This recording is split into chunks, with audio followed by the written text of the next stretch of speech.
নিজ নিজ নির্বাচনী এলাকায় পবিত্র ঈদুল ফিতরের নামাজ আদায় করেন বিরোধী দলীয় নেতা এবং জাতীয় সংসদের চিফ হুইপ। শনিবার সকালে রাজধানীর বেরাইদ জামে মসজিদে ঈদের নামাজ আদায় করেন বিরোধী দলীয় চিফ হুইপ ও এনসিপির আহ্বায়ক নাহিদ ইসলাম।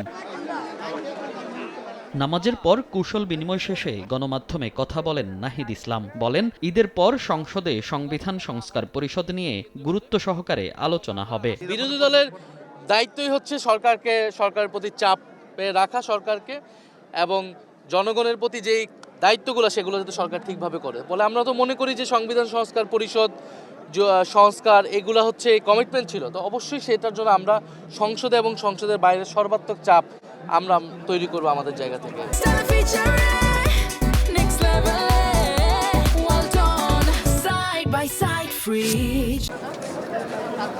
মিরপুরের মণিপুর গার্লস হাই স্কুল মাঠে নামাজ আদায় করেন জামাত আমির ও বিরোধী দলীয় নেতা ডাক্তার শফিকুর রহমান। পরে মুসল্লিদের সঙ্গে ঈদ শুভেচ্ছা বিনিময় করেন তিনি। হিংসা বিদ্বেষ ভুলে দেশ গড়ার প্রত্যয় ব্যক্ত করেন জামাত আমির। ভোটটা জনগণ দুইটাই দিয়েছে, তো একটা হালাল হলে আর একটা হারাম হবে কেন?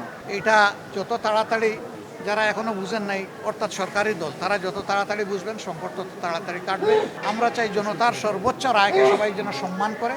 যদি এটা হয় আলহামদুলিল্লাহ ভালো, যদি না হয় তাহলে এই আকাঙ্ক্ষা যে বিশাল জনগোষ্ঠী পোষণ করে 70% মানুষ, আমরা তাদেরকে সাথে নিয়ে আমরা এই দাবি আদায় করে ছাড়ব। এদিন দুপুরে মিন্টো রোডের বাসায় ঢাকার বিভিন্ন মিশনের কূটনীতিকদের সঙ্গে শুভেচ্ছা ও কৌশল বিনিময় করেন বিরোধী দলীয় নেতা এবং জামাত আমির ডাক্তার শফিকুর রহমান।